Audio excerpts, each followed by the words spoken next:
Good morning, good afternoon, good evening, everyone. Welcome to today's Shaman's Directory live event. I am Tricia Bennett. I live on the northeast coast of the United States.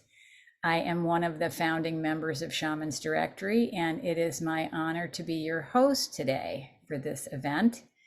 I thank you all for taking time out of your day to join us. I welcome you to say hello in the chat, where you're from, and to settle into your own sacred space today to receive the wisdom that we are about to have shared with us. We are truly honored to have Owen Roberts with us today from Green Tara College in Ireland. Welcome, Owen. Thank you. Hello, everybody. Nice to see a few familiar faces myself. Great to be here, and really thank everybody for coming. So Owen is going to share some of his 30 years of wisdom on the vast and extraordinary path of shamanic healing and teaching, and really why it's important now more than ever that we stay steadfast on our shamanic path. So before we begin, I'm just going to let you know a little bit about Shaman's Directory and about Owen. So for those of you who don't know us, Shaman's Directory is an online global platform for shamanic earth-based services. We are inclusive to original people, First Nation healers, and modern-day shamanic practitioners. We are a nonprofit created to offer healers, teachers, clients, and the curious access to shamanic healing and teaching, and to support finding healing and balance during this time of great transformation and course correction that we are all experiencing on planet Earth. So as we grow as a community, we welcome you to become a part of our community and unite with us in service. You are welcome to visit us on our website at shamansdirectory.com and scroll to the bottom to join our community. There's a button that says receive our newsletter, and that will invite you to all of our monthly gatherings.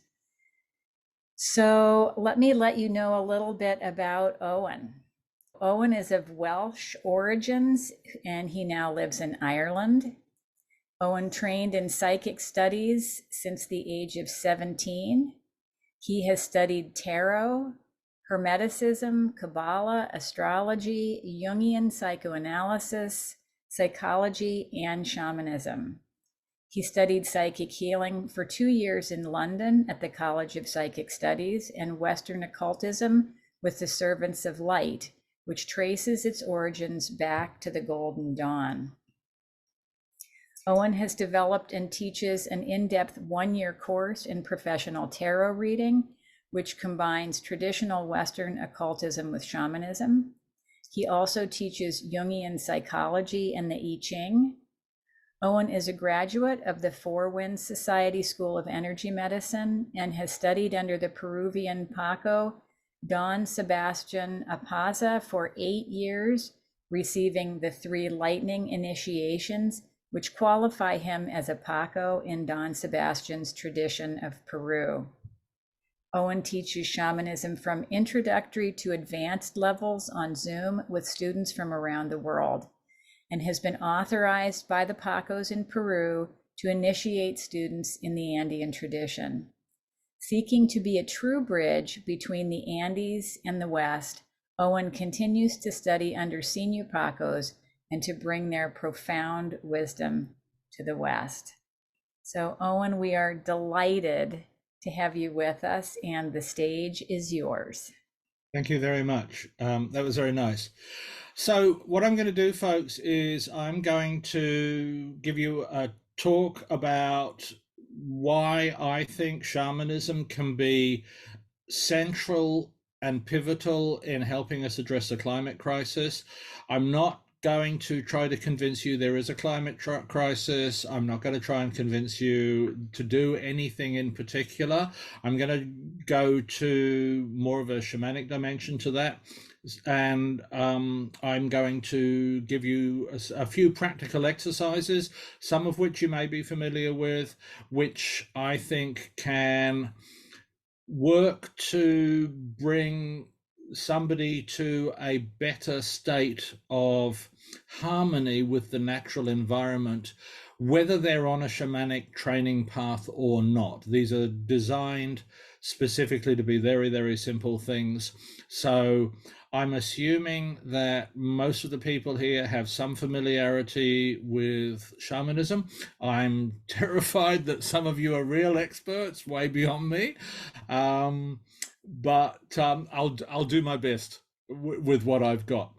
I'm unfortunately the type of person that likes to use PowerPoint.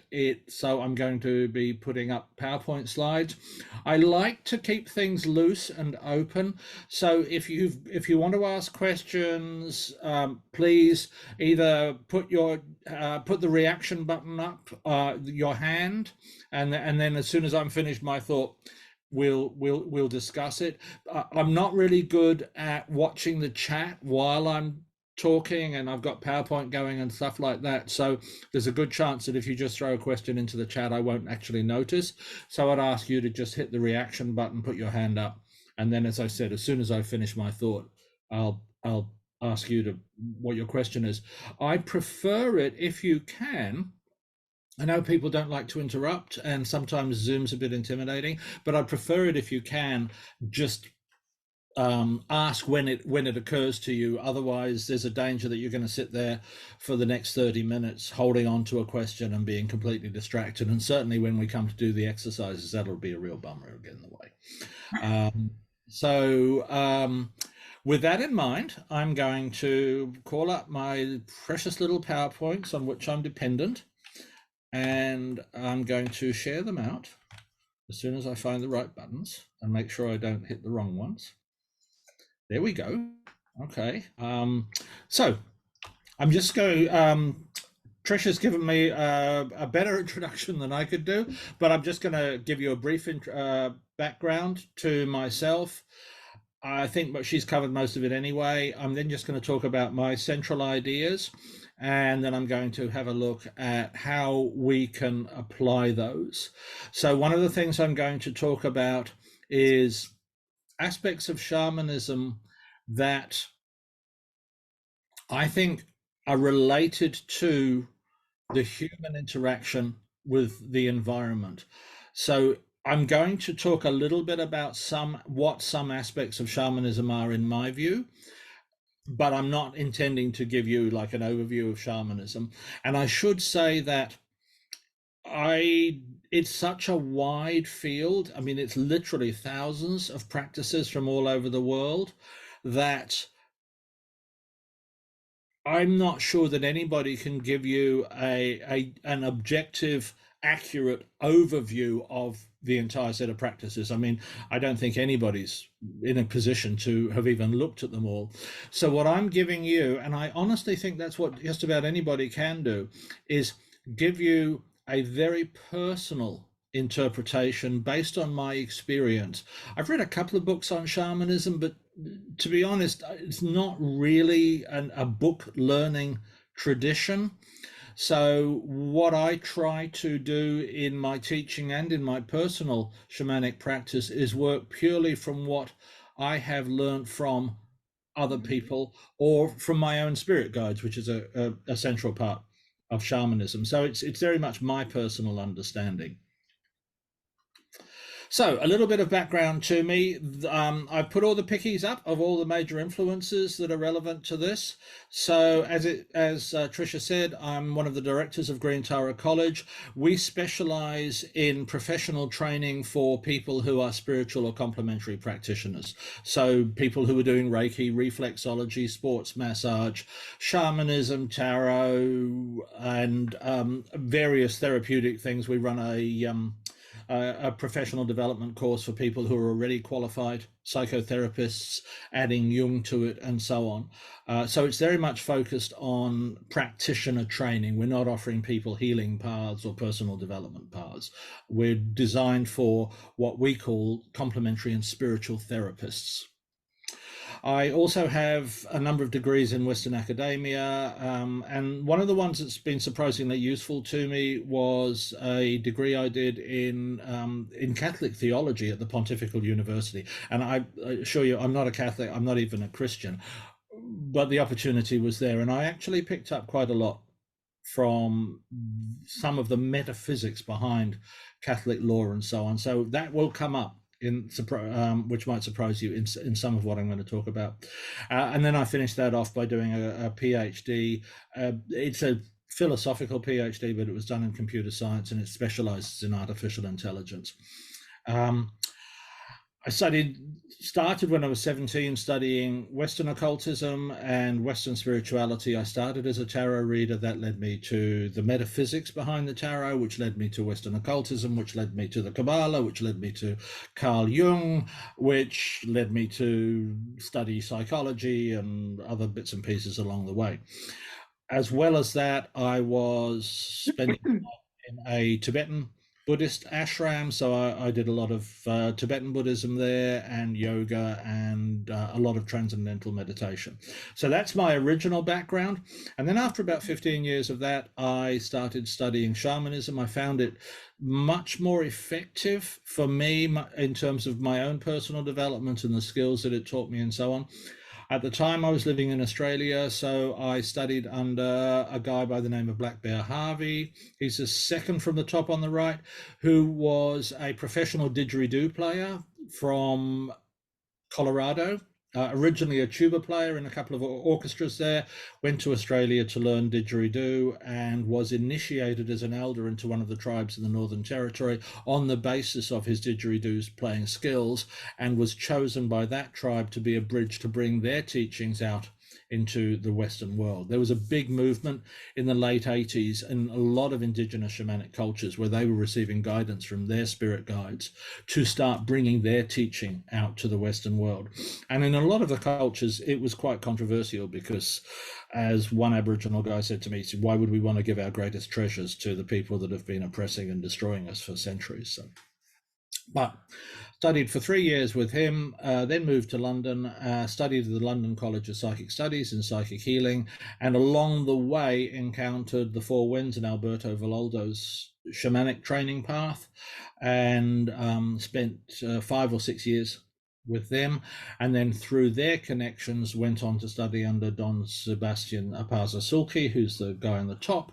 Spent 8 years with him, and then did a lot of my own development and training since. And for the last 2 years, with the arrival of Zoom, I've been able to get back into direct contact with the Pacos, which is the name for the shaman of the Kero region. And what I've been doing is meeting with them once a week for the last 2 years and asking more about their practices, but also going through a lot of the stuff that is taught about them by Westerners and asking them basically how accurate it is. So I'm trying to decipher Western mythology of them from the reality, and so on. So it's probably quite tedious for the translator because I'm asking the same question of 3, 4, 5 different Pacos over the course of the weeks just to compare different versions and so on, because they're human like the rest of us. You know, they have different opinions on things and so on. And that's the major figures I've been working with there are listed there, and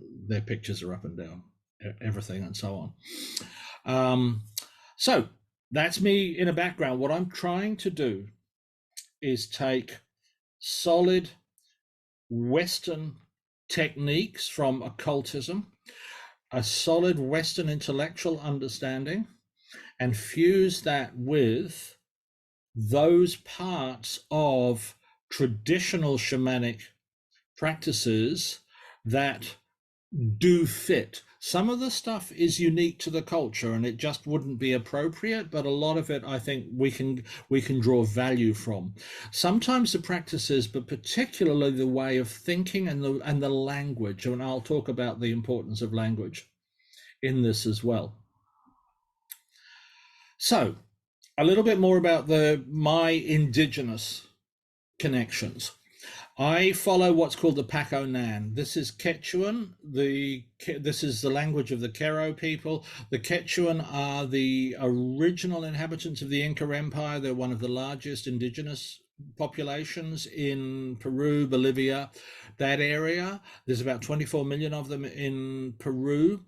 The Quero are a specific subgroup that live in 6 villages at around about 16,000 feet in the high Andes. There's between 2 and 3,000 of them.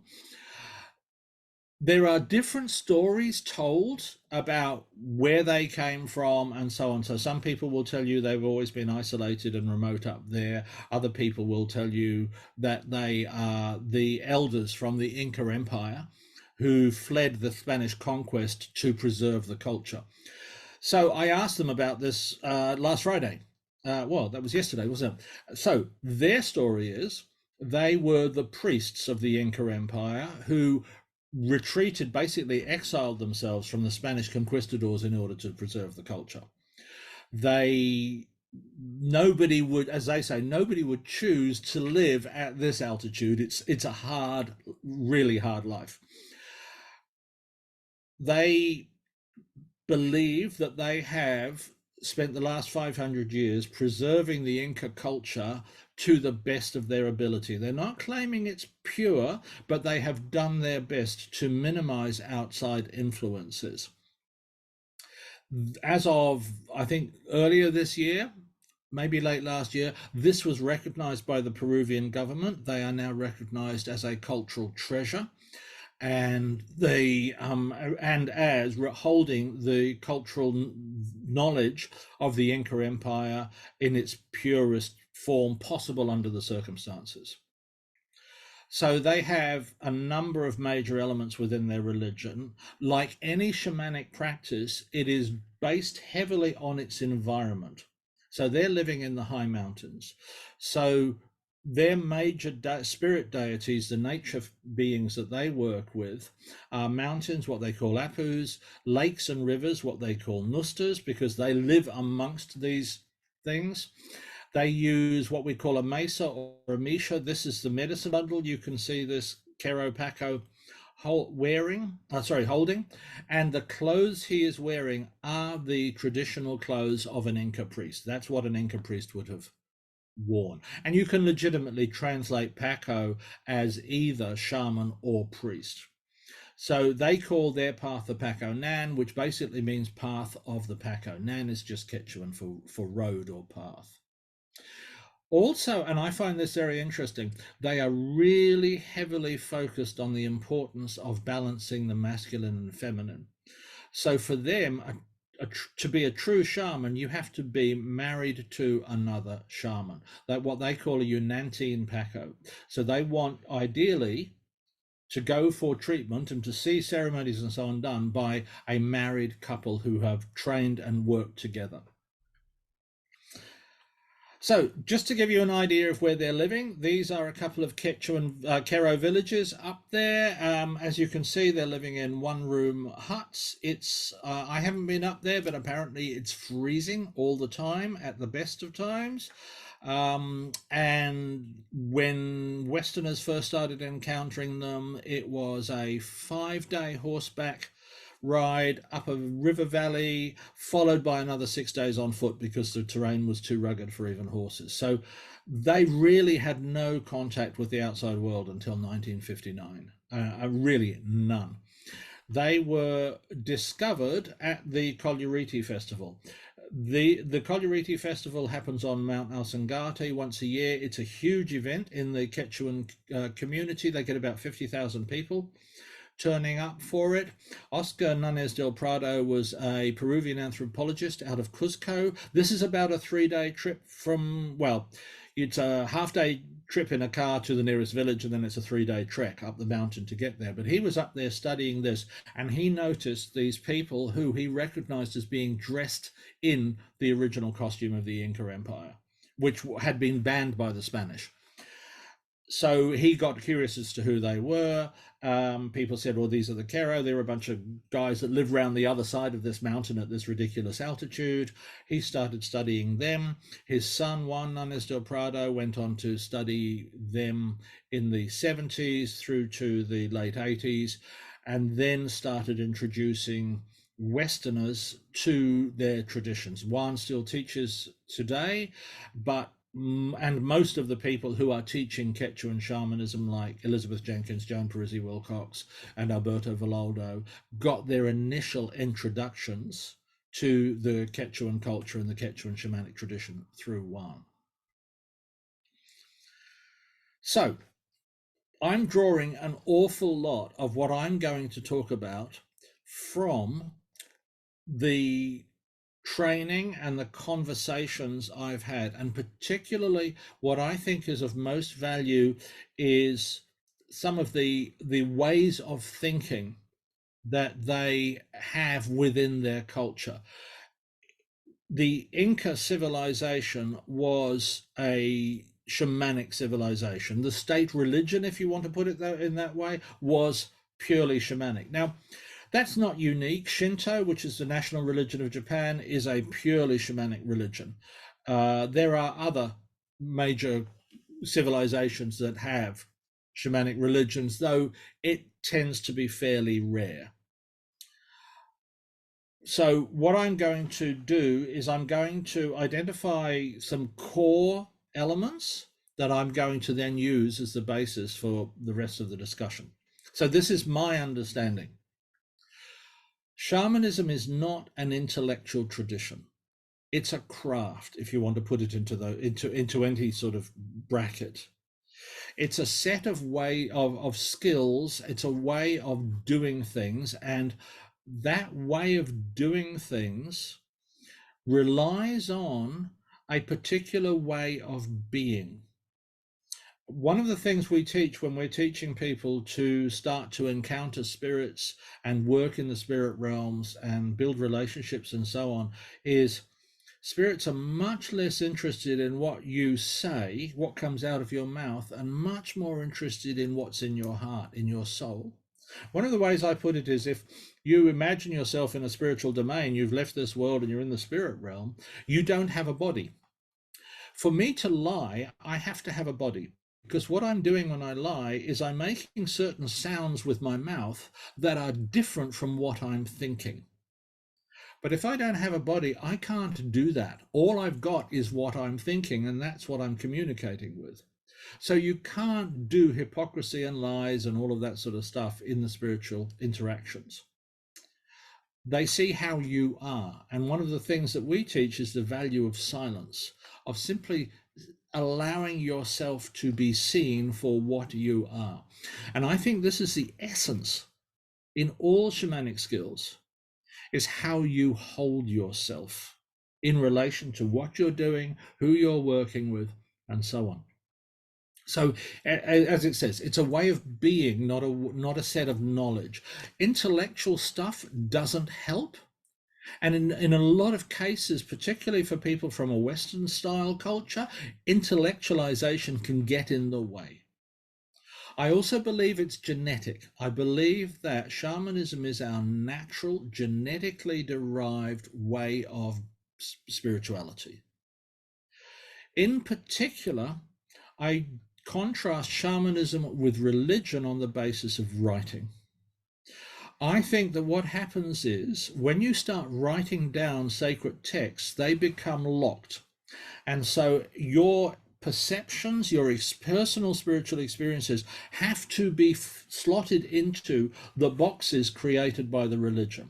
You can then start to say people are doing it right or wrong, and so on. And from then on, you have people who study the book more than others or understand it better than others, and suddenly you have religious experts, the ones who know better than you. Shamanism doesn't do any of that stuff. Shamanism, I believe, comes from within. Obviously, it's embedded in a particular culture, but it's very much about what's going on within you and your personal connection with your spiritual practices. One of the key characteristics of shamanism is the involvement in communication with spirits. The traditional way it's described is a shaman is somebody who stands between their community and the spiritual dimensions, and they act as a two-way bridge. So they work with the spirits to produce changes in the physical. They do stuff in the physical to produce changes in the spiritual. That's what we do ceremonies for and so on. And they maintain that connection as an active, working, communicative channel. How they do that depends on different cultures. As far as I can tell from the few surveys that I've read, the most common way is through what we call journeying. So you see this particularly in the North American traditions, in the Mongolian traditions, and so on. So this is where you're banging at a drum at between 120 and 240 beats per minute to induce what we call sonic drive. It entrains the nervous system and produces a trance state. If that is accompanied by the right visualization processes, it will trigger off a transformation of your consciousness into a spiritual dimension. I believe this is inherent in all human beings, and I do that primarily because I've taught well over a couple of thousand people to journey now, and it's exceptionally rare that people cannot do it straight away. There are a small percentage of people that have difficulty because of the way their brain is structured from creating visual images. And there are a lot of people who will spend all their time thinking and going, this isn't right, I'm making this up, and all that will destroy the process. But I believe all people can do it, and I believe we have archaeological evidence that suggests this is going back to well before we were human, 250, 300, 400,000 years ago. I believe we've got enough information to suggest that Neanderthals were doing this stuff. And I believe it is the natural human approach to spirituality, and this is why shamans from different indigenous shamanic cultures can come together, never having met before, and within a few minutes can work in harmony on the same ceremony without any pre-planning. The names for the things might be different, but the practices are almost identical. And I've done this myself. I've worked in partnership with a Mongolian shaman who came to Ireland to do a series of ceremonies, and we just ran the ceremonies together. We never bothered to talk about it. She said, shall I start now? I'll go, yes. And off we went, and we just could look at each other and know what to do. Paula, you've got a question or a comment? Yes, a question for you, Owen. Thank you for putting this together.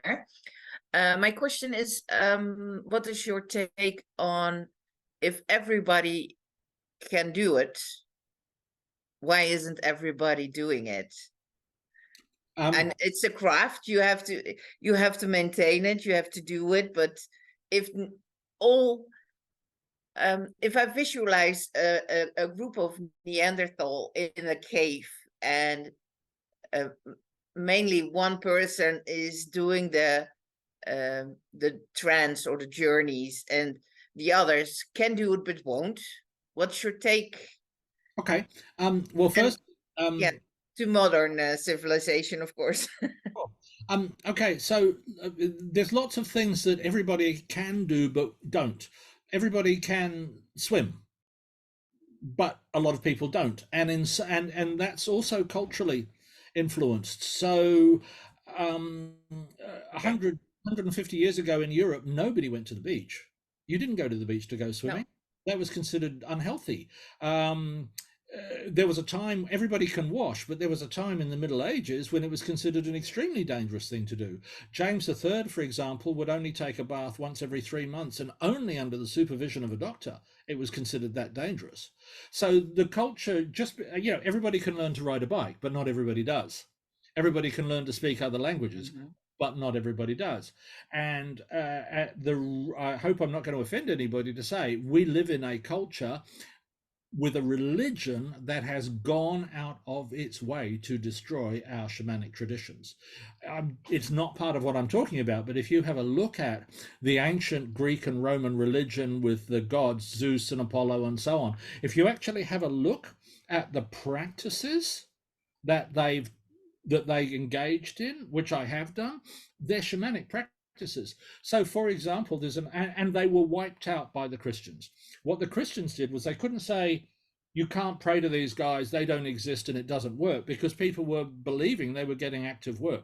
What they did was they said these are demons, these are evil. So Pan, the god of nature, is the exact image of what is the devil. Goat's legs, cloven horns, the cloven hooves, horns, the works. Hades as hell. Hades is literally the name for the afterlife in the Greek religion. There's an account of a lad in the Roman baths who had been given a series of healing exercises to do in the Temple of Apollo, which involved chanting specific chants for each of the chakras in the what they call an Apollo paean, and making particular hand gestures within those chakras as a way of pulling illness out. So you instantly recognize that as a very shamanic practice. The Christians in the baths were so outraged at this, they beat him to death. That's how we know it happened, because there was a court case and a murder trial. So we, and even words like pagan. Pagan was originally in Latin pagani. It meant country dweller. They turned it into the equivalent of redneck.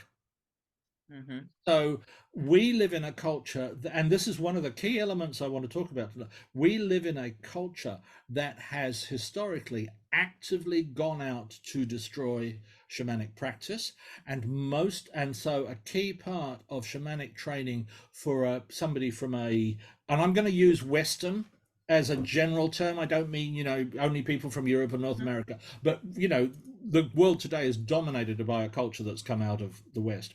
A key part of the training for Westerners is what, as I'm going to cover, unthinking, unlearning beliefs and attitudes that get in the way of shamanic practice. Does that answer the question, Paula? Yes, thank you, Owen. Thank you. As I say, look, folks, please ask questions, because often, well, firstly, they will be of interest to everybody else, and they may very well bring up things that I haven't thought to talk about. Okay, so that being said, what is it that I try to do with my shamanic work? What is it that I'm bringing that I think all shamanic traditions share? One, there's an awful lot going on in the cosmos that we are not aware of. Now, biologically, we know we don't see this complete spectrum of radiation. We only see a tiny portion of what we could potentially see. Dogs see lower frequencies and higher frequencies, all this sort of stuff. Sorry, somebody put their hand up and I was going to come back to them, but so please leave it up. Just let me get through this bit. And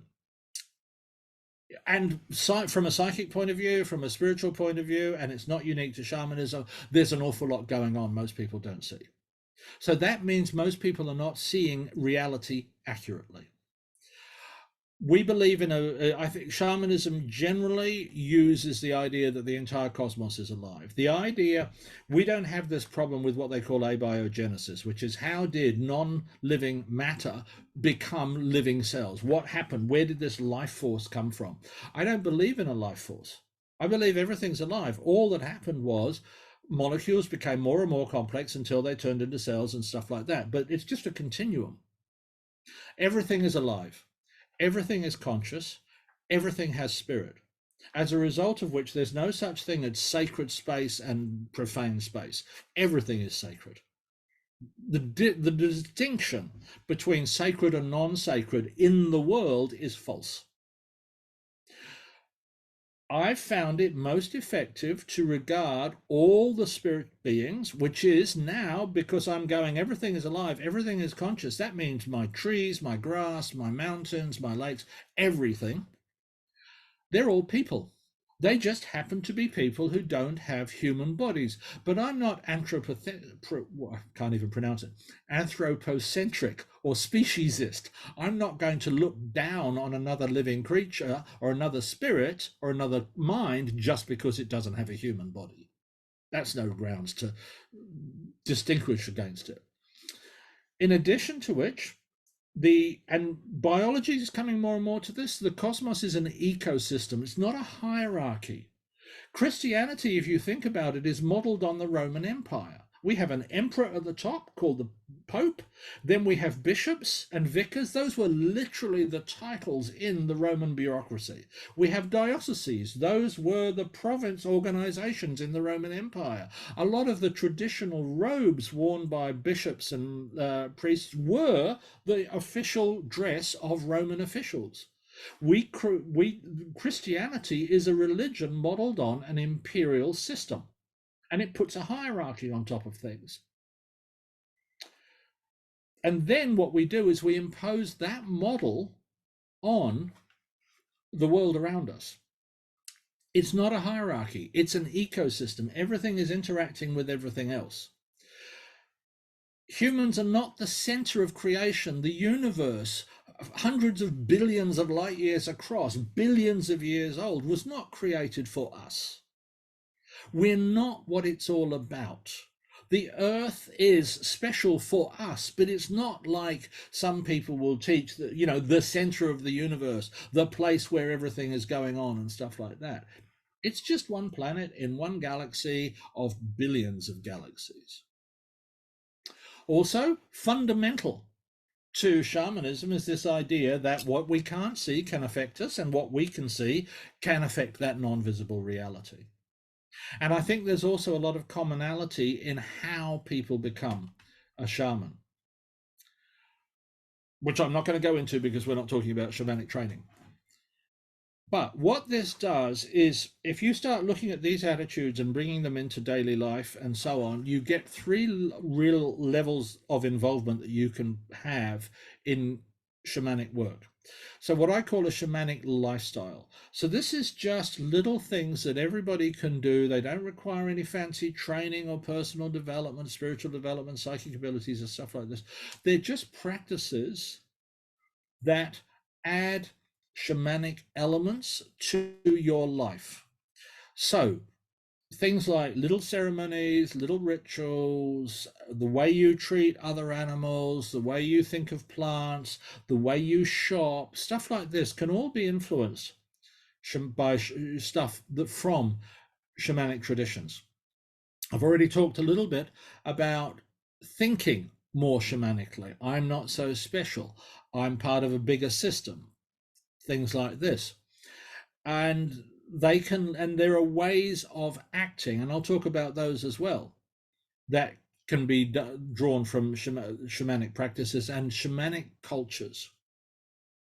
This can range from anything from the people who turn up for maybe a full moon ceremony or a winter equinox. People don't realize it, but when they do Halloween, that's originally a shamanic ceremony. And in some cultures, particularly I see it in Ireland and the Celtic cultures that have kept their tradition, you see it in Mexico. These are consciously shamanic ceremonies that are still going on. So Halloween in Ireland, we will leave offerings out for the spirits of the ancestors and stuff like this, and we've got all sorts of little rituals that we use in the house. Have the ashes from the fire been disturbed overnight? That means the ancestors came and sat at your table. Little things like this. In the African cultures, if you accidentally lay an extra plate or place for dinner, then you assume that an ancestor is coming to dinner, and you serve that place, and you ceremonially dispose of the food. That's a shamanic activity that's popular throughout the entire culture.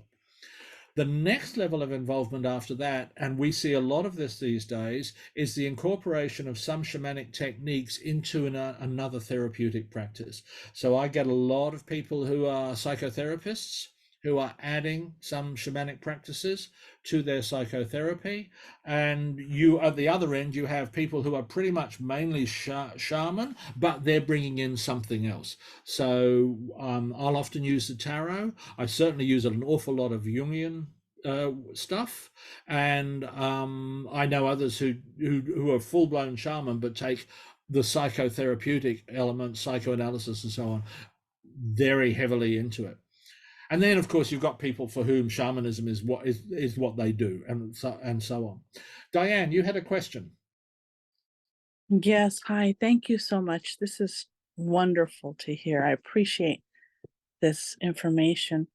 It's funny you mentioned about the African culture, the tradition. In my Mexican tradition, when we drop a fork or a knife, it was like a fork was a woman is going to visit, or a knife is a man going to visit. So we had to prepare the table for a visitor. Right. But my question is this. So I might be going into a microdosing situation in a little while. I'm not sure yet, but I know for me, I'm such a skeptic, like you said, ingrained Catholic for me, and it's been hard to embrace these traditions, even though it's in my lineage and I've trained. What would be the purpose of the people who journey naturally, the shamans, to actually engage in plant medicine if the journey is a deepening experience in and of itself? I think I know the answer, but I know for me it's because the microdosing is actually helping me to deepen even more than just the journeying I've been doing all these years. Thank you. Okay, so firstly, use of plant medicine entheogens is extremely rare in shamanic cultures. Most don't do it. My estimate is maybe 2%. And it is a part of a shamanic training path. I don't know of any indigenous tradition that just does plant medicine and not other stuff before, after, and around it. I am, I'll be honest, I'm not in favor of a lot of it in the West. I believe if you're going to take this stuff, you should do it in a culture that has used it for a long period of time and developed the associated techniques around it. The most obvious one, which I have a problem with, is ayahuasca. Now, I don't have a problem with ayahuasca per se.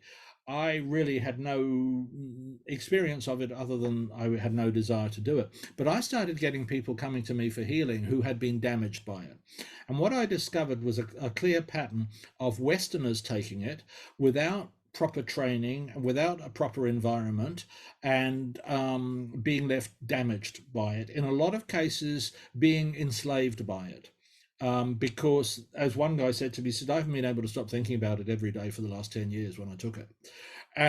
If you have a look at the Shipibo and people like that, their practices, the songs that they sing while you're taking this stuff are considered essential.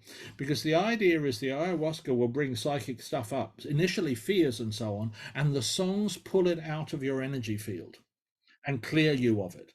So you have to know the songs, and you have to be able to run it, to be an ayahuasquero and run the process, and you have to know the process well enough that you can recognize just by looking at somebody what is going on in the ayahuasca experience and sing the appropriate song. I did know a guy in Peru who was studying to be an ayahuasquero. He had taken it 44 times, and he said that before they would consider allowing him to run ceremonies, he had to pass 100 experiences with it. The ayahuasquero communities of Ecuador and Colombia have actually issued statements saying this is what's acceptable and this is not what's acceptable. And they are very, very clear that taking this stuff without being part of the tradition and without the traditional practices is inappropriate. I journeyed to Mother Ayahuasca to ask her about this and find out what's going on. And she said, look, I'm rocket fuel. If you want to take me, you better have a parachute ready, because afterwards, she said, it's too powerful to just let it happen. Microdosing, I don't know. It's not a part of my personal experience, and it's obviously not something that I'm aware of in any particular indigenous tradition.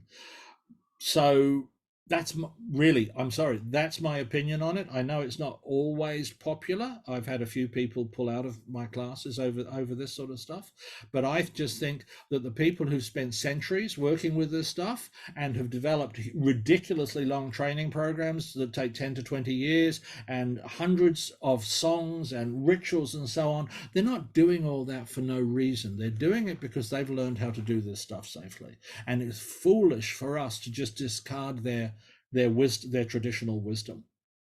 So I guess that's my take on that sort of stuff. Okay, what I'd like to do now is move to some of the key things I think Westerners need to ditch mentally as part of the shamanic path. So, one of the things that often happens is people who do journeys and have encounters with these spirits can fall into thinking that these are all archetypes of their unconscious, collective unconscious in Jungian terms and so on. I think the reason for that is you go into your mind to get out into the spirit realm. It's like your unconscious is the doorway. So people think that that's as far as they've gone. And the reality is, because I used to think like this, you can get a certain way in shamanism with that belief, but only a certain way and not very far compared to what's possible. So I don't think the spirits that we deal with are aspects of our own unconscious. I think they are objectively existing creatures out there in the realm. The other thing I see is people treat animals as symbols. So, a crow crossed my path. What does that mean? What's it a symbol of? Or I've acquired a wolf as a spirit ally. What does that represent within me? What quality is it a symbol of? And so on. I don't think they're qualities or symbols any more than you are. I could just as easily turn to you and say, what do you represent in me? What are you a symbol of? They're beings. If a fox crosses your path and you want to know what it means, if it means anything, ask the fox. That's the shamanic way. He may very well say, what do you mean crossed your path? You crossed my path. I was just going to get a drink of water. What do you symbolize to me? The other one I saw, which really got me going, was somebody said, I got up and I found a dead hedgehog at my back door. What does that symbolize? And I'm thinking to myself, do you really think that you're so important that nature would kill a living creature to drop it at your door to give you a hint of something? If you stop to think about it, that's really egotistical. Would you kill a creature just to maybe give a vague hint to somebody of something? Animals are not symbols. They're living beings. They're other people too. The other thing, and this is really common in shamanic traditions, everywhere I've looked, we don't do good energy, bad energy. We don't do good energy, evil energy. We do harmony and disharmony. Energy that is causing harm in a person is simply inappropriate in that it's in the wrong place. So one of the analogies I like to use is dirt. If it's on your hands, if you have dirt on your hands while you're cooking food, it's dirt, you get rid of it. That same stuff is compost or fertilizer in the garden. It's not a question of the substance. It's not a question of what it is. It's a question of where it is. So if I'm removing harmful energy from a person, it's only harmful because it's in them instead of somewhere else. And what I don't do is get moralistic or judgmental or angry or see it as combat or anything like that. I'm simply moving something from one place to another. That's all. This is fundamental. So, for example, in the Quechuan tradition, they do not have words for good and bad in their language. They have harmony and disharmony. Now, after hundreds of years of contact with the Spanish, they've incorporated mal, and I don't know what the Spanish is for good, but they've incorporated the concepts from European culture. But they don't say, how are you, when they greet. They say, are you in harmony? The other thing that is common to all shamanism, and it's essential, is we're not so special. That means not all the spirit beings in the cosmos are interested in us. They don't all have something to do with us. They're not all going to be available just because you want to talk to them, and so on. Now, if you think about it, if you're living a subsistence lifestyle in nature, you've got to understand that, because if you go out into the real wilderness, get away from the farmland and so on, you take yourself out somewhere where there's no sign the human race has ever existed, you better understand your place in the scheme of things, because there are things out there that can kill you. And if you go running around with arrogance and ignoring the surroundings, you're going to learn really fast that it isn't all about you. The other thing that you'll find in most shamanic cultures that I've ever seen is the humans don't understand the cosmos. And according to some of the spirits I've spoken to, we're not capable of it. We're 200,000 years old. As a species, in the scheme of things, that's nothing. We're babies. Why on earth would we assume that we can comprehend something so huge and so complex as the entire cosmos at this stage of our evolution? Maybe one day, but maybe never. Who knows? But it doesn't matter, because you don't need an intellectual understanding for shamanism to work. You don't need an intellectual understanding for an awful lot of what goes on in your life. When you put the key into the car and turn the ignition and press the accelerator, you know that it's going to go. And you know you're going to get yourself to the shops or wherever you want to go to, and you don't need to understand the electrical wiring and the mechanisms of the internal combustion engine and all of that sort of stuff. And you could have a completely wrong understanding. You could believe that when you turn the key, it wakes up the giant turtle that sits under the bonnet, and the giant turtle kicks the rabbit on which he stands, and that makes the wheels go. And so long as you understand that, when I push the accelerator, that makes Mr. Rabbit under the bonnet run faster. It's wrong, but it works. So we could have theories that are usable now about how the cosmos is that are completely wrong. When people were navigating in the days of Christopher Columbus and so on, they didn't know the way the earth worked. It didn't stop them getting around. For thousands of years, they thought the world was flat and the sky was a dome.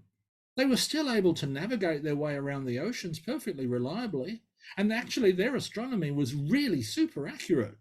But it was, in terms of what they thought they were analyzing, they were completely wrong. You don't need to understand. And one of the powers of shamanism is the ability to work with stuff you don't understand. Doesn't matter. I know that if I do X, Y, Z, I get a certain result. The other thing that's common in shamanic practice is spirit beings are not God. They don't know everything. They can make mistakes. They have their own interests. They may not be on your side. They might seek to manipulate you. They might be hostile. They can certainly, they're not to be inherently trusted for everything. You take responsibility for what you do based on what you hear them say, whether you trust it or not, whether you believe it or not, whether you act on it or not. You have to stand on your own 2 feet. Now, I was really surprised when I discussed this concept with Udu, the Mongolian shaman who'd come out from Mongolia, and I said this about spirit beings, and she said, "Yeah, we've known that we've known they're evolving for 1,000 years." Like, hang on, we haven't known about evolution for 1,000 years, but in the Mongolian indigenous tradition, yeah, spirits, they're like us. They make mistakes. They get it wrong. Can't trust them necessarily, etc.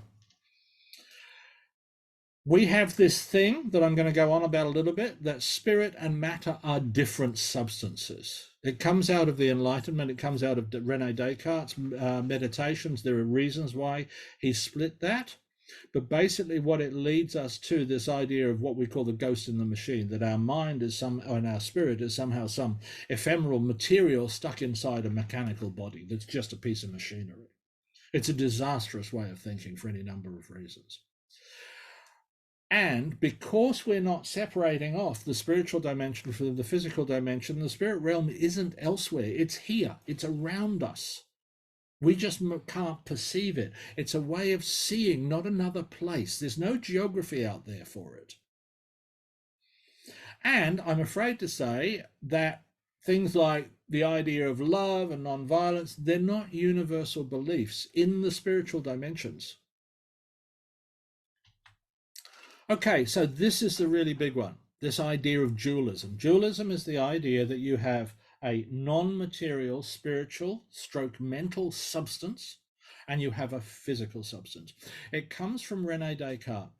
This is the rise of science, and we have people like Galileo being hauled up in front of the church because their scientific discoveries about the world contradicted the religious teachings. And so when you said things like, I can see the moons of Jupiter, which Galileo did with his telescope, he's literally breaking the religious view, because the religious view at the time said there are crystal spheres, literally made of transparent crystal, and all the planets are on different ones, and they're all rotating, and the stars are holes in the spheres, and it is literally the light of heaven shining through. On the other side of these domes above us is heaven. That's physically located. If you can travel high enough, you can literally climb to heaven. So when Galileo says there can't be crystal spheres, he's literally just destroyed the entire Christian cosmos. Rene Descartes was a popular science communicator. In those days, before books were very popular, people distributed their scientific discoveries through letters, and Rene Descartes was a little network. So people would write letters saying, I've just done this, and he'd make copies and send them off to his friends and so on. He was also a strict Catholic, and he certainly didn't want to be hauled up in front of the church for heresy and stuff like that. So what he said is, look, there are two types of stuff. There's a spiritual stuff, that's the realm of the church. And then there's all this physical stuff, and it has no spiritual qualities at all. Animals are just machines. He literally said they're automaton, they're just machines. The physical world has got no spiritual aspects to it whatsoever. Therefore, scientists can go do their stuff and research the physical world, and they're not making any comments about religion. So please leave us alone and don't burn us at the stake.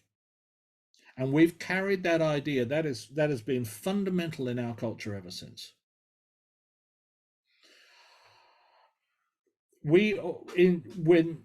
When you start to discard that, what science is coming up with, as well as what a lot of indigenous traditions teach, is that the universe is made of energy. And so the idea that the mind is a different thing or a type of stuff from the physical body doesn't work. Everything's just made of energy. There are just different types of constitutions and arrangements of energy. And so what you come to is a word that I draw this from Western occultism called the astral ether, that the entire cosmos is just filled with this stuff, this material that makes the physical, it makes the mental, it makes the spiritual. This stuff, this fabric from which the cosmos is created, is intelligent, it's conscious, it's creative, and it can respond to us. The other thing that happens is, if you look around at different cultures, you see that how they understand time can be fundamentally different in different cultures.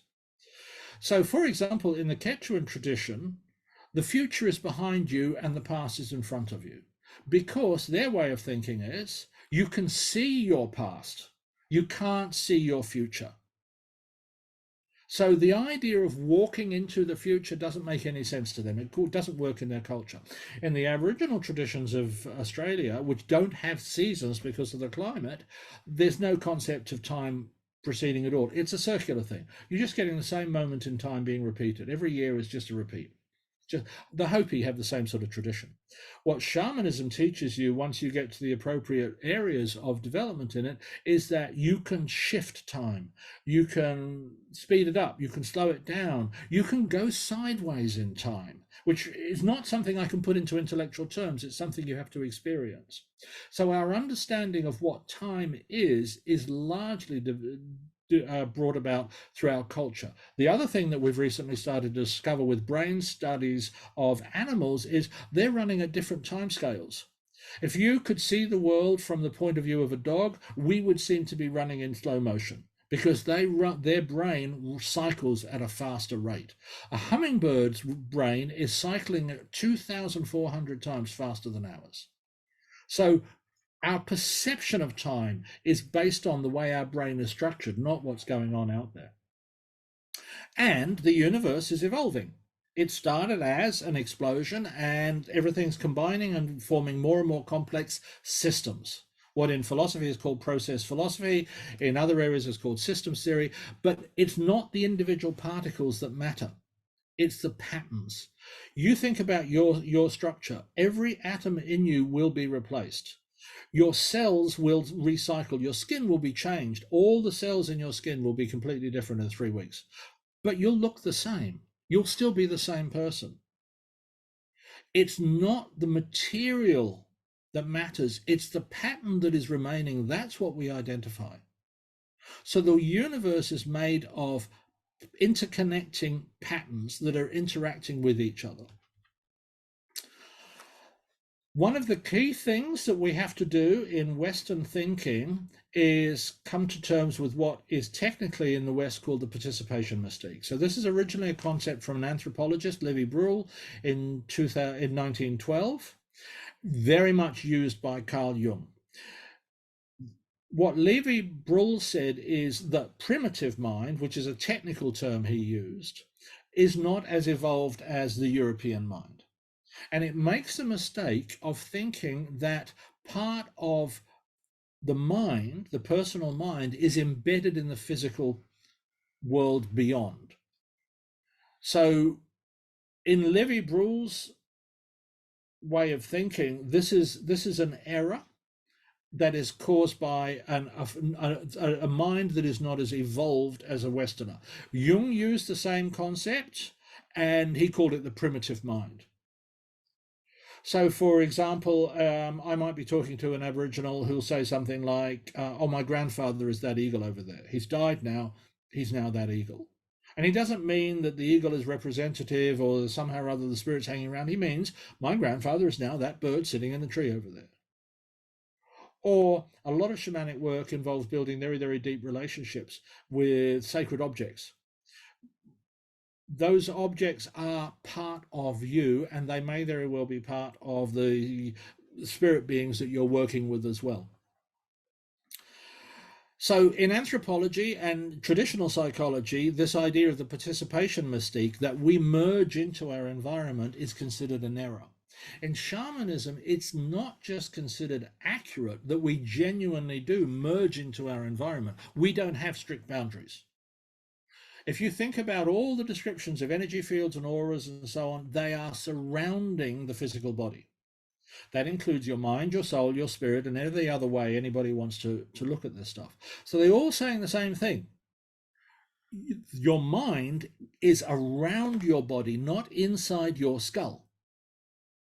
So then the question comes, okay, if it's an energy field around my body, how far out does it spread? Well, we know from personal experience, you do any psychic training and stuff like that, that it can vary. My own personal experience is that in a natural environment without other people around, if allowed to, it will go out about 200 yards, 75 meters. That's the natural spread of the human energy field. And there are a bunch of shamanic exercises you can do on that. But in fact, it just keeps going. It just keeps spreading out. So potentially, it's legitimate to say you fill the cosmos. What isn't filling the cosmos is your awareness. You can only be aware of things that are comprehensible to your brain, to your mind, and which are similarly enough to you. And eventually, if you push far enough, you get into areas that you're simply not made to comprehend. But shamanically, you can still potentially work in some of those areas. So Teokasin Ghost Horse, who's a Lakota teacher, calls this your intuitive intelligence.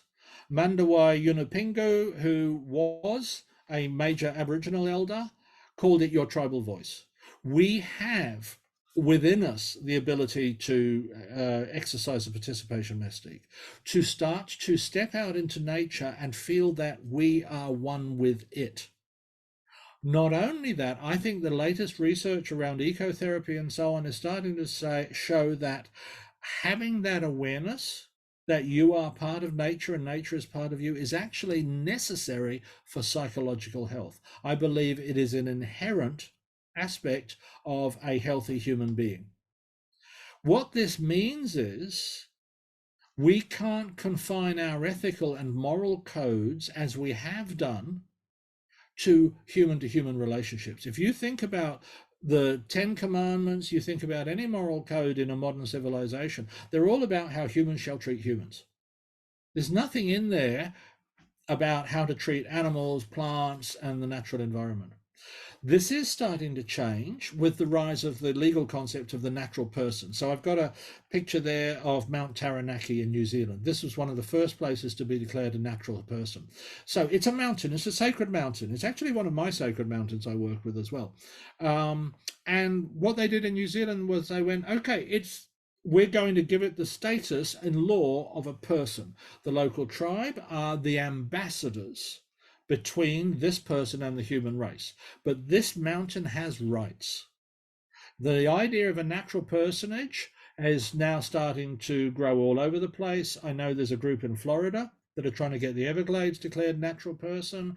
The Wanganui River in New Zealand, which is associated with the same tribe in Taranaki, is also now a natural person. And there are movements in Ireland to declare my local river, the Boyne River, a natural person, and there are movements to declare natural personage all over the place. What it's doing is it's shifting our understanding of the place of natural features from value and morality based on what we can do with it, its value, its economic value and stuff like that, to just go, this thing has a right to exist in its own right. Okay, so if we can throw all of that aside, how do we take it into a more positive view? So I'm going to focus on key elements of shamanic training that are related to changing our relationship with nature. I'm not going to talk about, general shamanic training for personal development or healing or techniques or stuff like that. I'm only focused on things that I think can be applied to everybody and which help promote a better attitude to nature, because I believe that if the individuals in society had a better attitude to nature, we would stand a better chance of solving the climate crisis. And I'm pretty pessimistic about the long-term chances. If we don't solve the climate crisis, I do not think it's impossible that we'll wipe the human race out. So I see us as in a fairly serious situation. The key thing to start with shamanism is it's not an intellectually developed system. It hasn't come from a theology. It's been learned and acquired through trial and error, what is we now in technical terms call experiential learning. You don't develop shamanically, you don't do shamanic training by reading books. It's not about concepts. It's about having experiences. Shamanic training paths are all adapted to a particular natural environment and a particular culture, but they're all about producing specific experiences that give you ways of seeing and along the way techniques. But without changing the way you are and the way you see and think, the techniques are useless. And I think you can learn a lot of the techniques without needing to worry about learn a lot of the perceptions and ways of being without needing to worry about the techniques. So it's possible to live shamanically without needing to learn to be a shaman. What's going on is we're using symbolic processes. Now, Jungian psychology talks about this a lot. Symbolic processes engage the deep foundations of the mind, what we call the collective unconscious. They have access to extremely powerful energies that can fundamentally change your personality, your perception, your way of thinking. They're essentially non-rational. And by that I mean it is essential that they're not rational intellectual processes, and that is the essence of them. Intellectual verbal thinking is the latest and shallowest development in the human mind. The neocortex and the speech centers are tiny, tiny, tiny millimeters on the outside surface of the human brain. The deep powers of the mind don't use verbal language. They use symbolic language. Symbolic language cannot be converted into intellectual concepts. If you convert a symbol into a concept, if you say the symbol means this, you have destroyed it, because you've taken away the non-rational elements, and by doing so you disconnect it from the unconscious, you disconnect it from its power source. If I can produce in you symbolic ceremonial activities, I can trigger off internal processes which will restructure your mind. And that's what shamanic development is all about. So yes, this can be used to heal you, and in shamanic development, there may very well be aspects of your personality or traumas or things like this which need to be healed in order to get you to the right levels of consciousness and so on. But if you look at traditional shamanic training paths, they are not paths of self-healing. In many cultures, particularly if you've come from a shamanic culture, you don't need to be reprogrammed because you've grown up thinking and acting that way anyway. You just need to learn a bunch of techniques.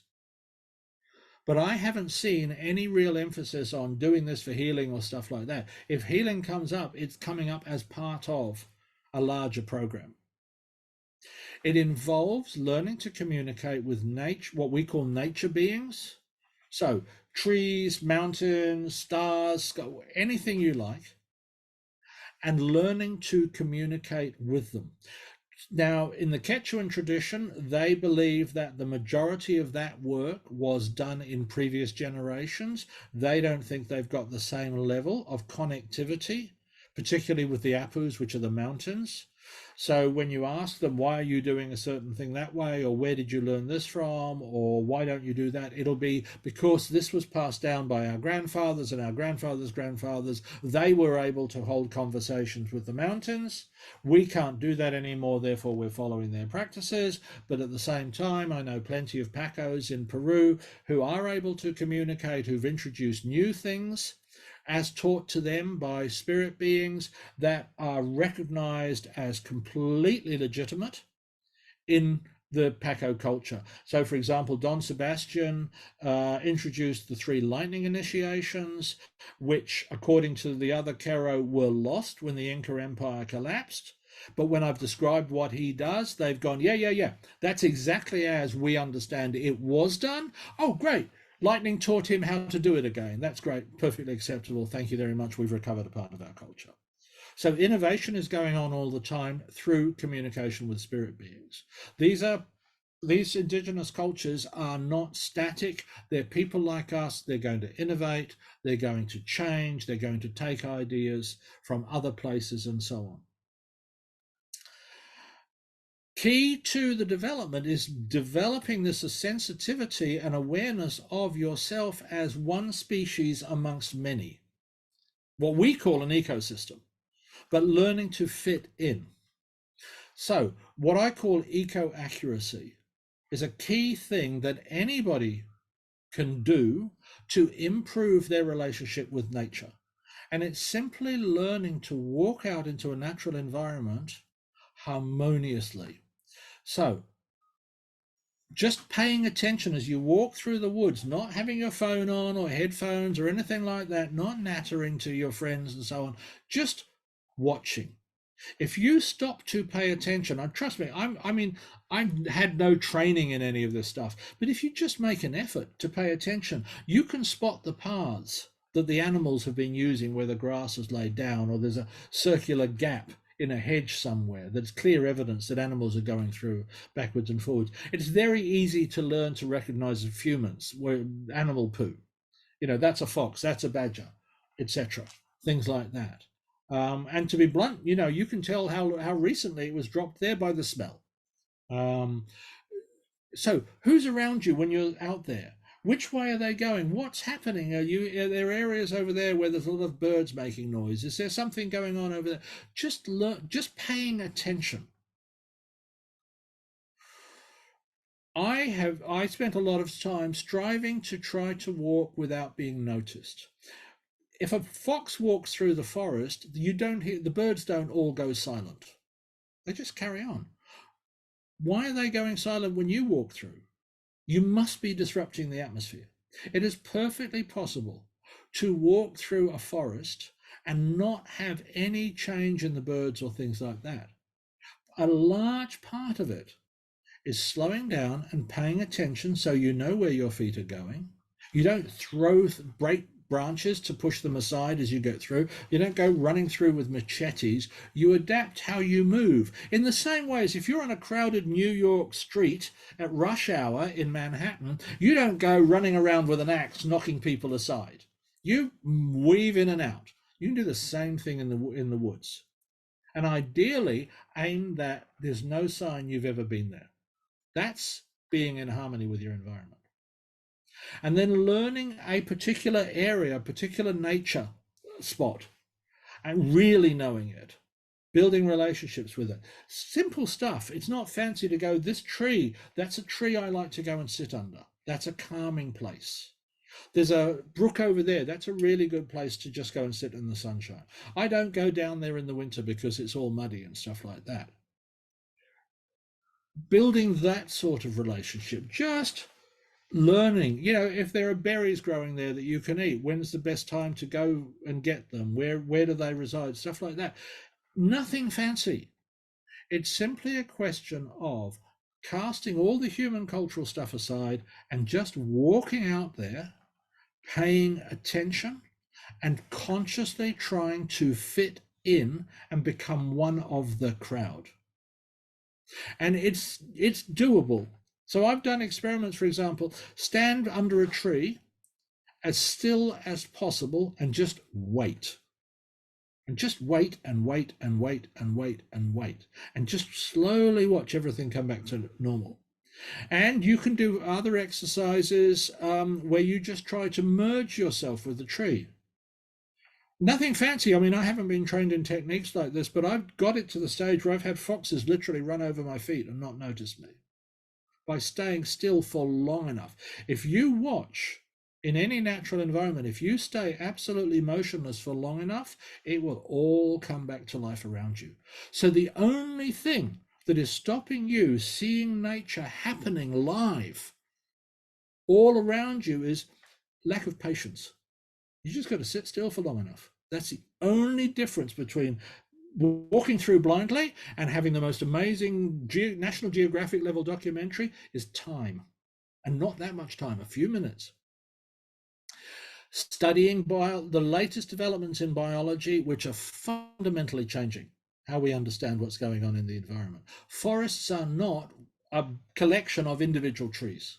They are an interconnected network. We have what we call mother trees, which will send out shoots, and through their roots, and they will feed other trees through their roots. Trees are exchanging nutriments. We think they've got a language because we're now starting to find what their latest papers are saying. There's a vocabulary here. We don't know what it's saying, but we can see the same signals being sent through these networks over and over again by different creatures and different plants and so on.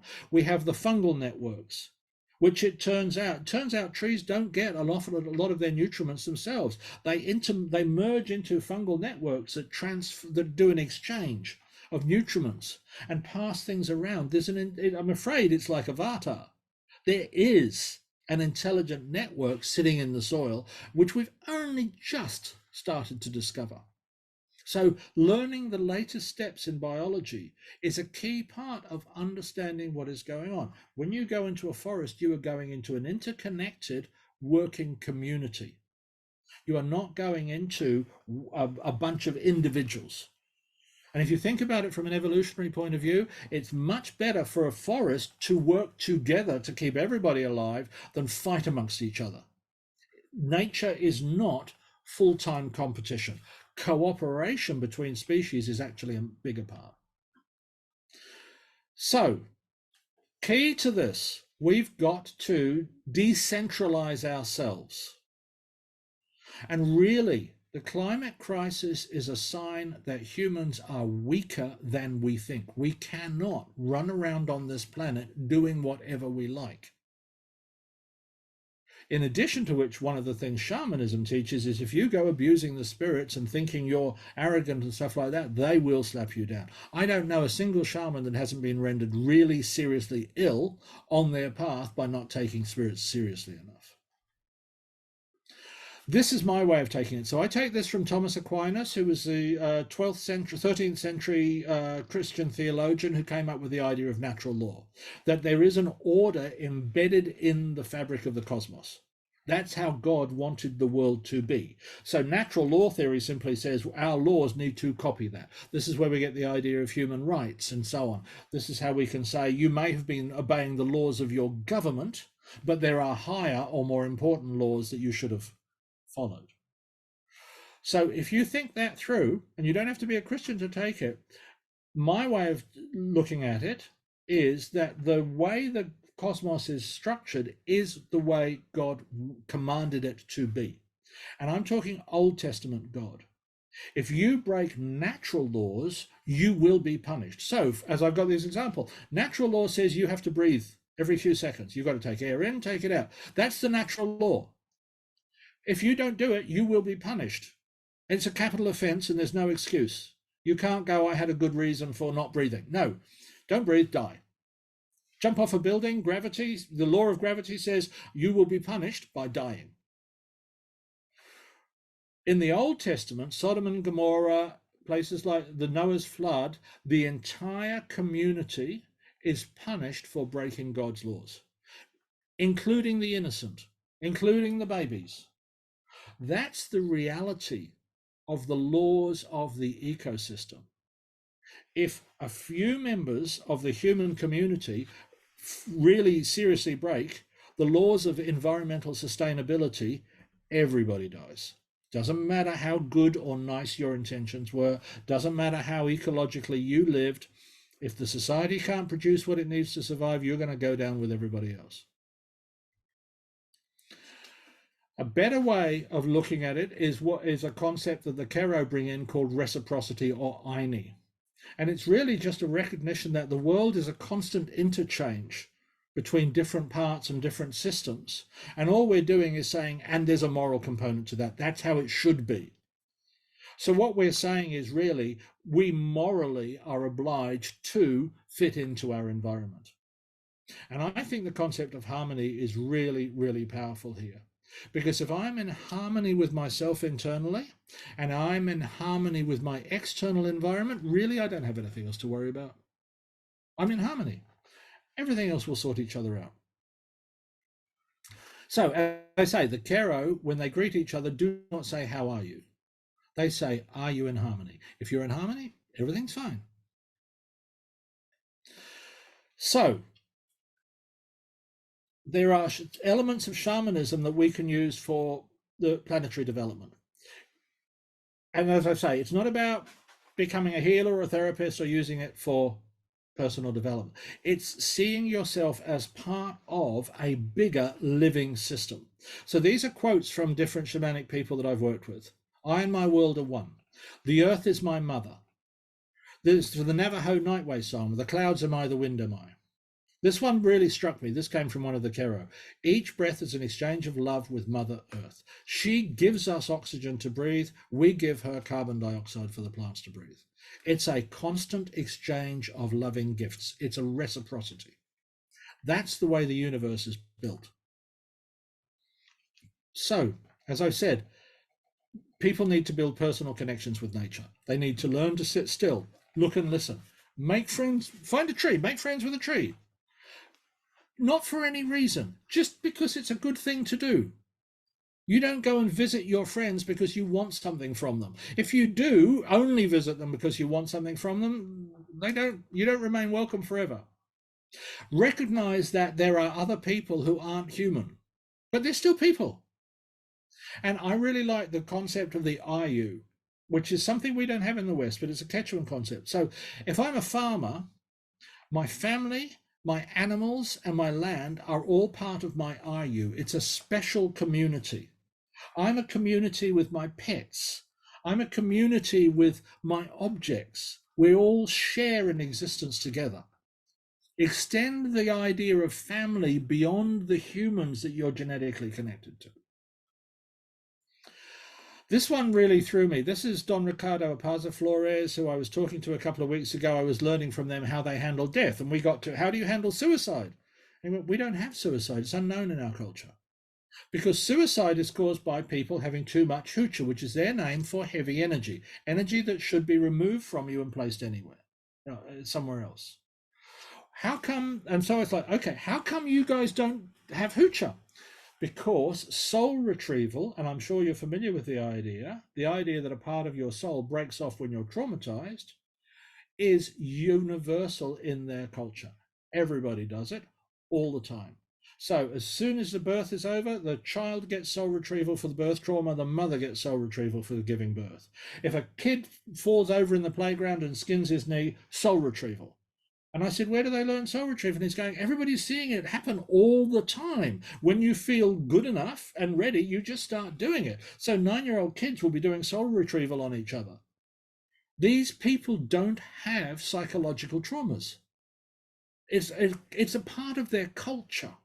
It's built in. The other thing I'm afraid to say is they were horrified to discover we don't regularly do psychic cleansing on ourselves and our house.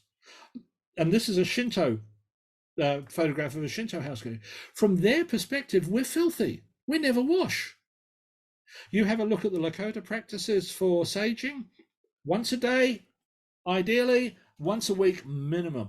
The Quechuan, the tradition, once a day or once a week minimum, you've got to do a psychic cleansing. Your house, every 1 to 3 months. In the villages, and this is not just in the Quechuan tradition, this is true. I've seen this in Ecuador, all over Latin America. You go around the village and you sage everybody or use whatever cleansing herbs they've got.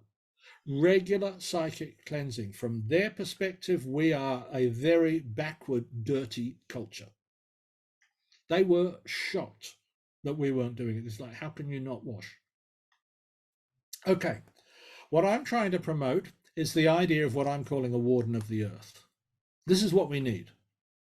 We need people who can stand between the natural community and the human community with special skills. So I'm calling them earth wardens, whatever name we want. We don't want to, a lot of people like the idea of earth keepers, but we're not owners and keepers. So warden is the best word I can come up with. So what are the roles? You take responsibility in the way that suits your life to the overall well-being of nature. Ideally, find a place that you're going to take special responsibility for. Keep an eye out for dangers to that place. Seek to be with that place as a member of its community and develop a knowledge of that area. It doesn't have to be a big area, and it doesn't have to be wilderness. It can be a local park. But take on a role, embody being part of something bigger. Now, if you want to use that for political action or social action, by all means, if that's where your talents lie. But I think these people can be an example to others. The best way because these are not intellectual concepts, the best way to communicate this stuff is through how you are. So you become a member of this place. You can act as a guide. You can bring people into it. You understand its needs, what's going on in its relationship with the human communities and so on. And take it on as a duty, as a responsibility. I will accept responsibility for trying to harmonize my human community's relationship with my natural community's relationship. So I talked about this. This is you maintain the harmony, you act as a role model, you accumulate the stories, you know the knowledge, you take people into it, and so on. I think we need this. I think we take the idea of a natural personage, we need representatives of those people in the human community, and accepting it as a living community of conscious beings, we need to be able to communicate to it on behalf of humanity. How far that can go, I don't know, but I know that, for example, a lot of the Kero and particularly some of the forest jungle communities when they come to do a healing on you, they will do a communication with the forest, and the forest will grow a flower or a plant specific for you and that condition. They don't do herbalism the way we understand it. Or, all of these herbs of one species are the same with the same properties. No, no, no. They can generate specific plants for specific individuals. Okay, what I want to do in the remaining time is just see if I can give us a couple of practical exercises to do, which will help promote this way of being. Before I jump into that, I just want to see if there's any questions or anything anybody would like to ask about. Okay, so I'm going to try and give you a couple of exercises that are designed to change your natural inherent perception of yourself and the place in the world. So we're going to start with what I call a cosmic orientation. This is very common in a lot of different traditions, Western as well as shamanic, and then we'll move that into cosmic consciousness. And if you take those two out into nature, you will find that you will get a fundamental change in your perception of the natural environment and the way it reacts to you. But understand, these are practical exercises. We're not talking about an instant hit from this. They're going to take a lot of repetition and work. So what I'm going to ask you to do, if you're interested in learning this stuff, is just get yourself in a comfortable position, seated position, where you can avoid being distracted by the seat or noise or anything like that. And I'm just going to ask you to close your eyes and slowly breathe in through the nose and out through the mouth a few times, and just slow your breathing down a little bit. We don't want to produce strain, but we do want to just relax. Focus your attention on your feet. Allow your feet to relax. Focus your attention on your lower legs, your calves. Let them relax. Move your attention to your thighs and your upper legs. Let them relax. Allow your buttocks to relax. Your back against the chair. Allow it to relax. Let your shoulders drop. Let them relax. Focus on the back of your head up to your skull. Just let everything relax there. And now finally, just let your arms get nice and loose and relaxed. Return your attention to your breathing. Just steady it. Slow it just a fraction. Just breathe. Now, with your imagination, imagine that there is a cord coming down from the sky, a cord of silver light coming down from the sky in through your crown and holding you as if you were suspended by a string from above. So you're hanging, suspended by this cord. Now imagine there's another cord coming out through the seat down into the earth, and it's pulling you down. So now you're taught between these two opposing pulls, one pulling you up and one pulling you down. And you hang suspended between these two tight pulls. Now imagine another cord coming out from your chest, pulling you forward. So now you're caught between this tension pulling you up, another pulling you down, and one pulling you forward. Just feel the tension. Now focus on the small of your back. Imagine a cord coming out from the small of your back, pulling you backwards. So you're caught between this forward pull and this backward pull.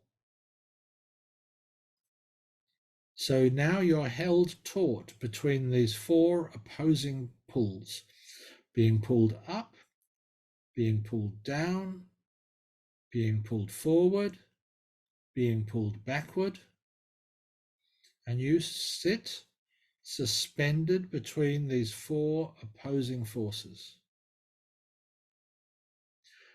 Now imagine another cord coming out from your right shoulder, pulling you to the right. So you're suspended from above, pulled down, pulled forward, pulled back, and pulled to the right. And all these forces opposing and holding you still through the tension of the opposing forces.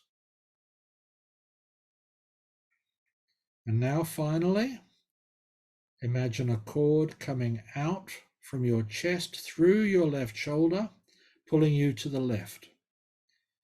So now you're being pulled up, you're being pulled down, you're being pulled forward, you're being pulled backward, you're being pulled right, you're being pulled left. So you're sitting held taut by these 6 opposing forces: up, down, forward, back, left, right. Just sit at the center where these forces meet, holding awareness of up and down, forward and back, left and right. And just feel that centeredness.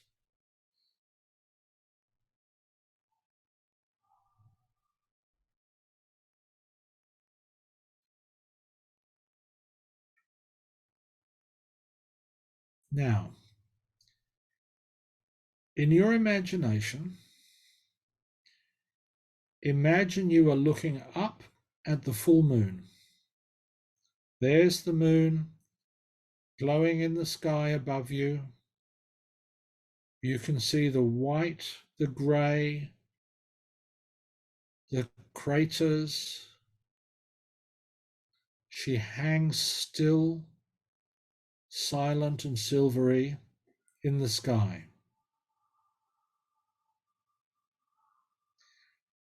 Now we're going to use our imagination to switch our orientation.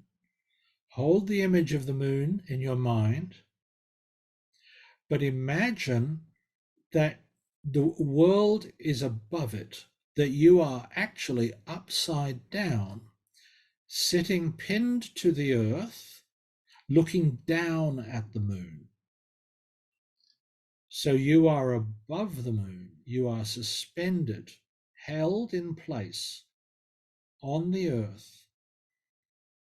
But if what holds you in place let go, you would fall, and you would fall onto the moon. It would be a long fall. You would fall for 3 days. But eventually, that's where you would land. You are above the moon, looking down. You are suspended upside down, looking down at the moon.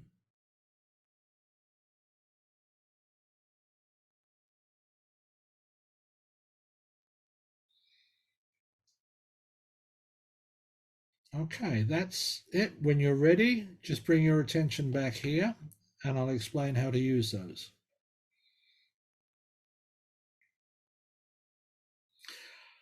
Okay. The orientation exercise is really common in lots of different traditions. It's used certainly for centering. It's if you're working with clients, it's a really wonderful exercise for getting people out of hysteria or panic or something like that.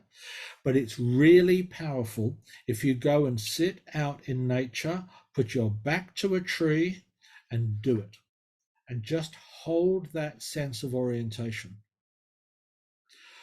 eventually what will happen is your consciousness will merge to a limited degree, will overlap with the consciousness of the tree. Once that happens, you will start to acquire some of the awareness that the tree has of the rotation of the earth. Trees breathe once a day. They breathe out during the night, they breathe in during the day. So for them, one breath is one rotation of the earth. They are inherently aware of the rotation of the earth. But more than that, you discover they're like antennas. If you do the cosmic orientation exercise against a tree persistently enough, eventually you will pick up on the tree's awareness of the rotation of the planet. You will experience yourself sitting on a globe rotating in space. That's what it will feel like. It won't be an intellectual idea. It will be a personal experience.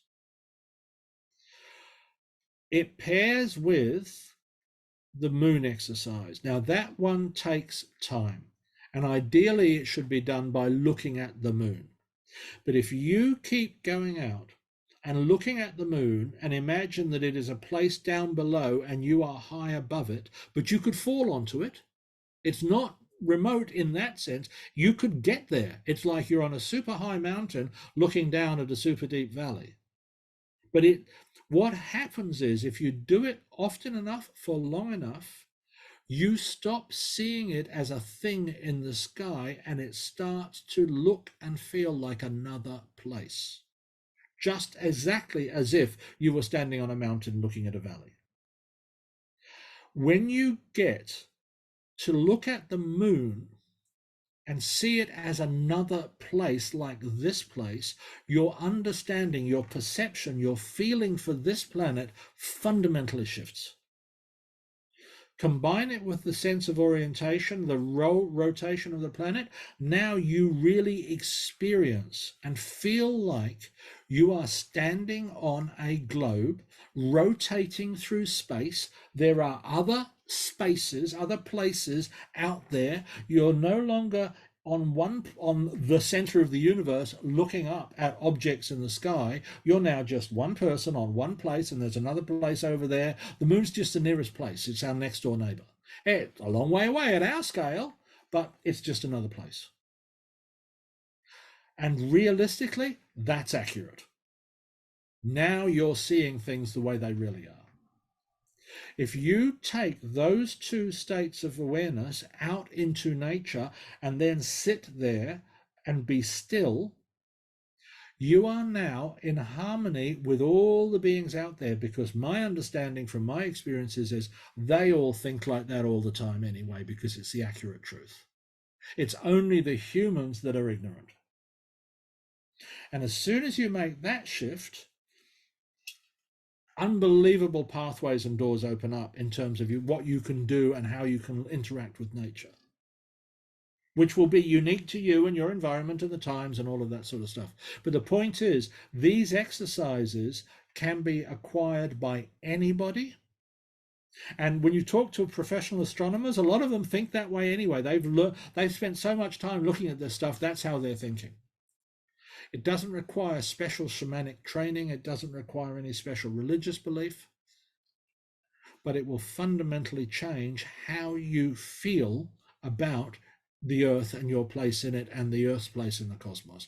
And along with that, you dethrone humanity. You no longer see us as the center of the cosmos, because you're no longer experiencing life as being at the center of the cosmos. So they're simple exercises, they're quick exercises, but, you know, just like so many other things that are worthwhile, they take practice. But I think they can be used by anybody. And I think I think that there's a need, people have a need to feel involved in a larger project, something bigger than themselves, something that gives meaning. And the climate crisis is it for our generation. Because if we don't solve it, well, I don't think we're guaranteed to survive. It's as simple as that. So I'm going to stop things there. Thank you very much for your kind attention. And I'll stick around if anybody wants to ask any questions or make any comments. You're by all means welcome to disagree with me. I'm more than happy to discuss that as well. I hope you've got something out of it. Thank you very much. Robert, you're muted.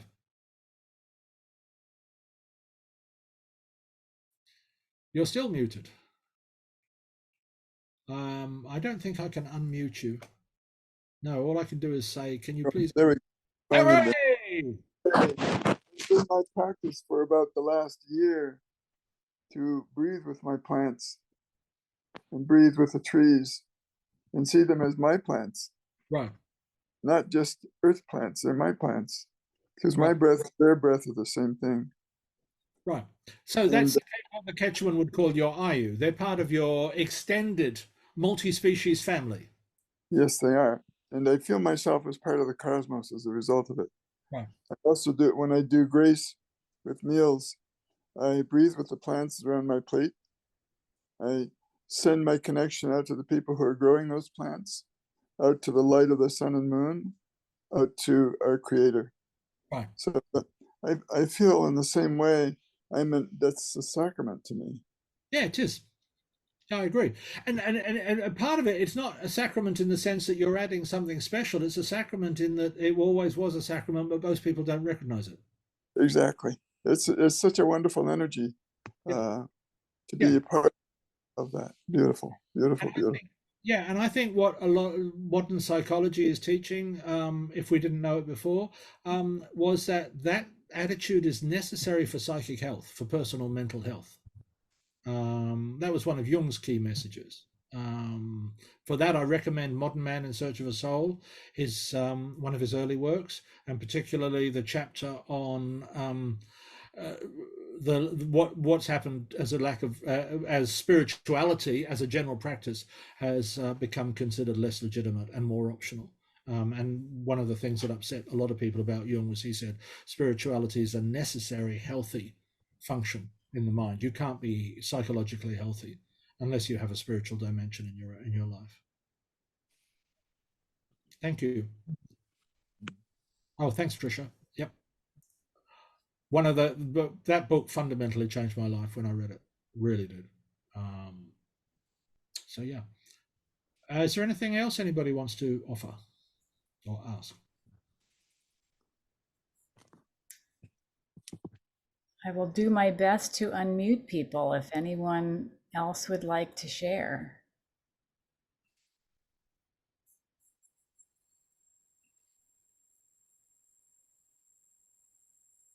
The other thing I'd like to add, if I could, is that I now realize that there is nothing that I cannot connect to anywhere in this universe. There's no. Nature doesn't do rigid boundaries. Everything just merges into everything else. I mean, we label oceans, but it's all one big pile of water.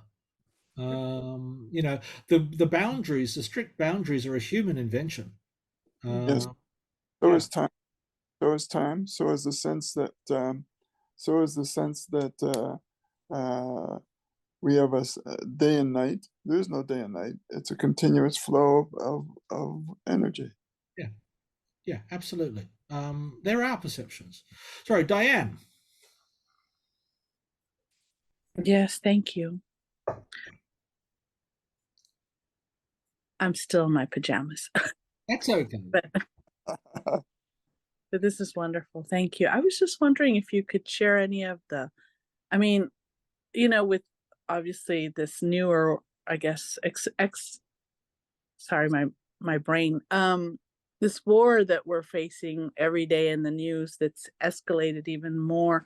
A lot of people I'm being around or talking to are kind of feeling a little hopeless. I'm just wondering, you know, with so many things, I was talking to my 18-year-old the other day, and, you know, in her mind, it's climate, it's the wars, it's, the prices have gone up, and just a lot of those things. And I'm just wondering what the prophecies are that you've studied with the different traditions about the state of affairs. I mean, I want to be able to share hope to the young people, because I have a different life experiences than her.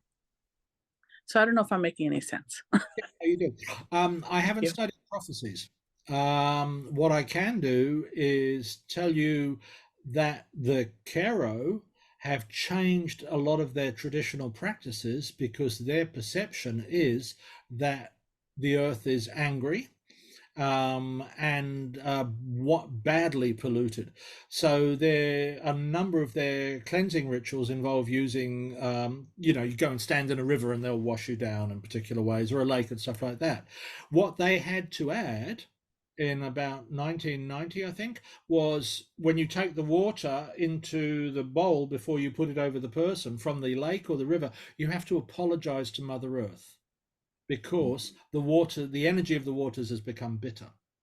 They have modified their practices. So a major feature of Peruvian indigenous culture is the despacho, which is where you make an offering. I'm sure some of you are familiar with it, and you burn it. They've now changed that. You don't have to burn it anymore because they're concerned about too much pollution. You can bury it, you can put it in the water, but they've fundamentally changed the ingredients that you can use. You can now only use biologically digestible material, organic material. So they're not, these people are sitting at 16,000 feet, a 2-week trip from the nearest piece of civilization. They're not reading climate analysis from the United Nations to know that there are microplastics everywhere. They're picking it up from the energy that they're working with. So this is one of the reasons why, when I talk to the Pacos, one of the things they say is, we need 1 million Pacos out there.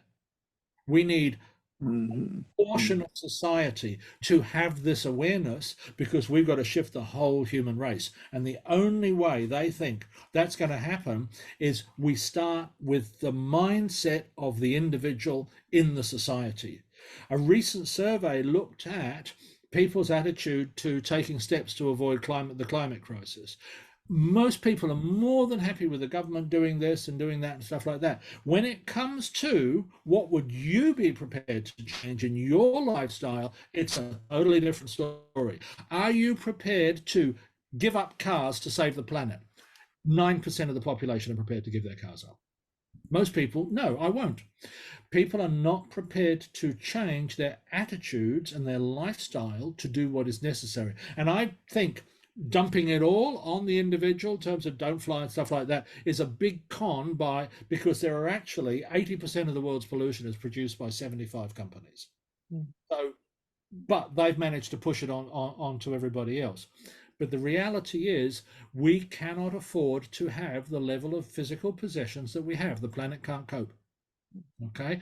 Now, shamanism brought something nice in that really brought that to home for me, and something that I think we could bring up people to follow.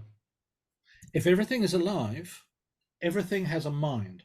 So in Shinto in Japan, they have no problem with this. If you have a robot pet dog and it breaks, you go bury it. You have a funeral. They have cemeteries for them. You do a blessing on your car. Your car has a spirit. They're not saying just because it's made of metal, it's not a living being. So everything you own was created to do something for you. They're all objects in the same way as you were created for a purpose. And you know how happy it makes you to discover your purpose and fulfill your purpose. The objects in your home were the same. So as one woman said to me, they get sad if they don't get used. So if you've got more stuff than you can use, you're making all these possessions sad, and they think the energy of that sadness will spread out and affect you. So don't think more than you can use. Okay. And how can I get people to do that? I'm not going to do it by an intellectual thing. Intellectual stuff doesn't work for changing deep attitudes to life. But if I can get people to feel like their possessions are living creatures with a relationship, their family, firstly, they will enjoy those possessions more. It will make their life feel more fulfilled. I know Quechuan women say, you know, I'm at home all day, the husband's out with the llamas and stuff like this, but I talk to my altar or I talk to my table. You know, they have the plural in Quechuan for living creatures is kuna. So you talk about runa kuna, that's people, multiple people, or chaska kuna, multiple stars. Key thing is, all the furniture is a kuna. They're all living beings. It's embedded in the language. So you don't need, you know, you don't, if you can't use it, certainly if you've got a storage container somewhere, from their point of view, that's abuse of the objects that are in that storage container because you're not using them. Okay? Give them to somebody who could benefit from them. We don't need all the stuff and the planet can't allow it. If you do, if you look at what is, if we take the global energy that's available and we work out what that means in terms of an average income, if we put everybody on the planet on a sustainable income, the same sustainable income, it's 10,000 US dollars a year. That's all the planet can afford. Now, if we even out what we are consuming right now, and if everybody had the same income as everybody now, it's $26,000 a year. So if you're earning more than $26,000 a year, you are earning more than half the population of the planet. If you're earning more than $10,000 a year, you are consuming more than the planet can afford. Now, look at our societies. In the United States and Europe, you're going to be struggling to live on $10,000 a year. What does that mean? It means we've got to fundamentally shift society. We're not going to do that if everybody thinks owning stuff and buying stuff is good. And as a lot of people will tell you, consumerism is a substitute for real value, real psychological happiness. I just keep filling the gap in my soul by buying stuff. And I get a short buzz for a few days or hours or weeks. What do they say? Buying a new car will give you happiness for 3 to 4 weeks. Then you're used to it. Shifting house, maybe 6 weeks once you're over the trauma of moving. You know, once you've got more than enough to live on and you feel comfortable and secure, more money doesn't make you any happier at all. So we have to change people's attitudes. I'm not concerned with specific environmental activities. That's not my expertise. But if we can change enough people's attitudes to the physical world, the natural world, their possessions and so on, then I rely on people to, you know, work in whatever comes their way to fix whatever needs fixing. That's the theory. So I'm very aware of the time. And like I know for some of you it's really early in the morning. For me it's conveniently in the afternoon, so I'm wide awake. But I really appreciate you coming along and listening to me rabbit on with my favorite ideas for so long. And you know, trust me, if you do those exercises, they will change you. They've worked for me. Like that's why I don't recommend stuff I haven't tried, because I don't know if it's going to work. So thanks. Thank you so much, Owen. I want to thank everyone for being here and thank Owen especially for being so well prepared and sharing yourself so deeply with all of us. If you have enjoyed today's session, we encourage you to share the replay in your community. All of our replays are available at Shaman's Directory on our YouTube channel. And for all of you viewing in the future, we thank you for being here and sharing this time with us in service to our human family and our precious planet. We wish you a wonderful rest of your day, and we look forward to seeing you again next time. Thanks so much, everyone. Thank you, folks. Travel well.